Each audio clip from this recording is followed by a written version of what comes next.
నిన్నటి current affairs లోని చివరి ప్రశ్నకు సమాధానం. భారత్ నుంచి తొలిసారి స్పేస్ కు వెళ్ళింది ఎవరు?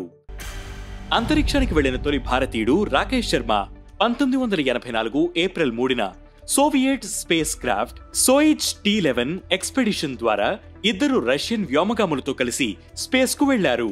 తిరిగొచ్చాక ఇండియా ప్రభుత్వం అశోక చక్ర అవార్డుతో ఆయనను సత్కరించింది. ఇక మొదటిది 18 ఏళ్లకే చెస్ వరల్డ్ ఛాంపియన్ గా గుకేష్.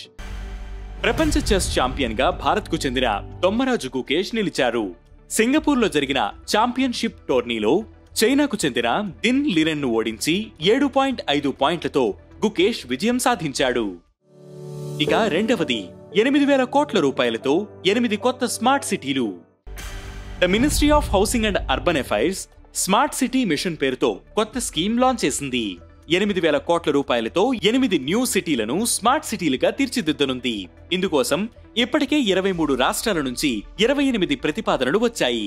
ఏపీలోని కొప్పర్తి ఈ లిస్టులో ఉండడం విశేషం.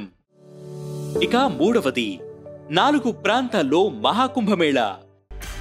ప్రతి 12 ఏళ్లకోసారి కుంభమేళా నిర్వహిస్తారు. 2025లో 4 ప్రాంతాలలో మహాకుంభమేళా జరగనుంది. ప్రయాగ్రాజ్, హరిద్వార్, నాసిక్, ఉజ్జయినిలోని గంగా, యమున, సరస్వతి, గోదావరి నదీ తీరాల్లో మహాకుంభమేళాను నిర్వహించనున్నారు. ఇక నాలుగవది చరిత్ర సృష్టించిన ఎలాన్ మస్క్. బ్లూంబర్గ్ బిలియనీర్స్ నివేదిక ప్రకారం ఎక్స్ CEO ఎలాన్ మస్క్ ప్రపంచంలోనే అత్యంత ధనికుడిగా నిలిచారు.